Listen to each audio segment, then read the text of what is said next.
So students, इस guest paper के अलावा आपको कुछ भी करने की जरूरत नहीं पड़ेगी। This is my assurity, this is the assurity from coral minds coaching centre. आपको इसके अलावा कुछ भी करने की जरूरत नहीं पड़ेगी अगर आपने कुछ भी नहीं पढ़ा है। बच्चों याद रखना, ये गेस्ट पेपर कैसे करना है, किस तरह से करना है, पहले इसको समझना फिर आगे बढ़ना।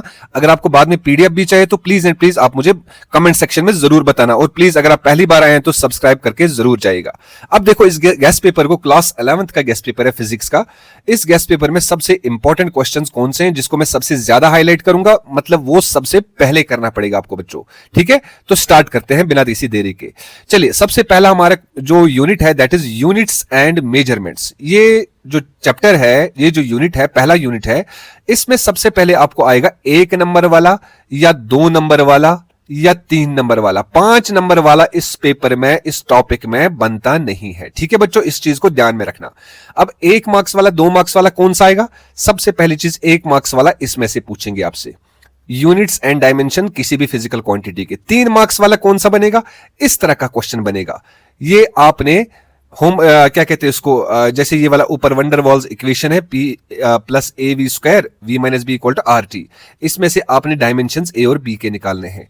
अगर आपको तब भी नहीं आते हैं तो मुझे बता देना, मैं इसका सोल्यूशन भी बाद में भेज दूंगा। तो बच्चों देख लो, यहां पे सबसे पहली चीज हमारे पास ये वाले क्वेश्चन 3 नंबर के आ जाएंगे। उसके बाद ये जो वाला क्वेश्चन है ये भी ऑलमोस्ट 3 नंबर का ही आएगा, 1 नंबर का पॉसिबल नहीं है। और इस बार पेपर के लिए सबसे इंपॉर्टेंट क्वेश्चन आपके लिए रहेगा लिमिटेशंस ऑफ डायमेंशनल एनालिसिस। याद रखना इस बात को, लिमिटेशंस ऑफ डायमेंशनल एनालिसिस। और उसके बाद एसआई सिस्टम को प्रेफर क्यों किया जाता है ओवर अदर सिस्टम्स। चलिए, ये होगी पहले चैप्टर की बात। इसी तरह काइनेमैटिक्स की अगर हम बात करेंगे, काइनेमैटिक्स में बड़ा वाला क्वेश्चन कहां से आएगा? वो सिर्फ और सिर्फ ग्राफिकल मेथड से आ सकता है, डिराइव इक्वेशंस ऑफ मोशन। ये बड़ा वाला क्वेश्चन यहां से आ जाएगा। 5 नंबर का भी बन सकता है, 3 नंबर का, सेम टू सेम। दूसरा क्वेश्चन हमारे पास प्रोजेक्टाइल मोशन, यहां से भी आ सकता है। बाकी जो बन जाएंगे क्वेश्चंस, एक तो न्यूमेरिकल आएगा और साथ साथ में छोटे मार्क्स वाले, जैसे 2 या 3, जैसे सेंट्रीपिटल एक्सेलरेशन निकालो, जैसे आपसे पूछा जाएगा डॉट प्रोडक्ट या वेक्टर प्रोडक्ट का आपका प्रॉपर्टीज लिखो, या पॉलीगन लॉ ऑफ वेक्टर्स, इसको डिफाइन कर लो। ठीक है बच्चों, बाकी न्यूमेरिकल जरूर आ जाएगा इस चैप्टर में। उसके बाद अगर हम बात करेंगे लॉज ऑफ मोशन की, इसमें मोस्ट इंपॉर्टेंट क्वेश्चन रहने वाला है बैंकिंग ऑफ रोड्स। इस बार याद रखना, मैं बार बार जिसको हाईलाइट ज्यादा करूंगा, समझना मोस्ट इंपॉर्टेंट क्वेश्चन है, आना ही आना पेपर में।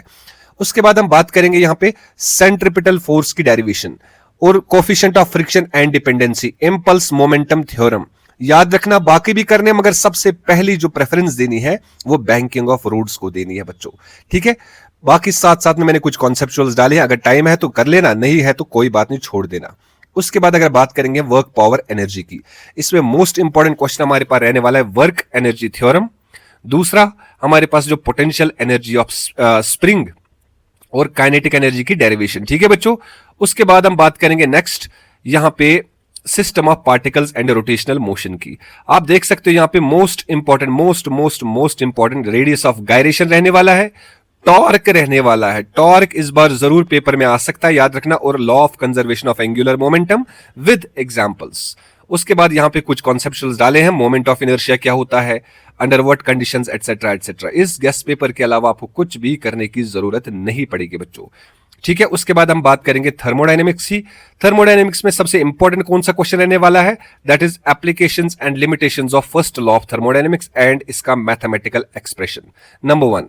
नंबर 2, आपसे इंटरनल एनर्जी के बारे में पूछा जाएगा और यहां पे टेम्परेचर को डिफाइन करना है, and zeroth law of thermodynamics के बारे में भी आपसे पूछा जाएगा।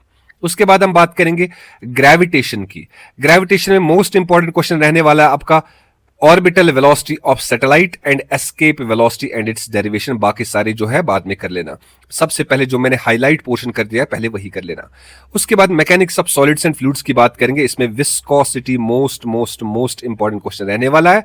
हुक्स लॉ, याद रखना, हुक्स लॉ, विस्कोसिटी, और साथ में हम बात करेंगे यहां पे Stokes law and surface tension और इसका molecular origin, and Pascal's law and its applications. ये बहुत अच्छे से कर लेना इस बार, याद रखना, बहुत अच्छे से कर लेना। उसके बाद बाकी सारे मैंने यहां पे जो क्वेश्चंस रखे हैं आप चेक कर सकते हो। फिर मैंने काइनेटिक थ्योरी ऑफ गैसेस की अगर बात करेंगे, यहां पे पोस्टुलेट सबसे पहले कर लेना, degrees of freedom mono di tri के लिए क्या होती है, ठीक है, और law of equipartition of energy 1 या 2 मार्क्स का आ सकता है। उसके बाद यहां पे बात करेंगे हम ऑसिलेशंस एंड वेव्स की।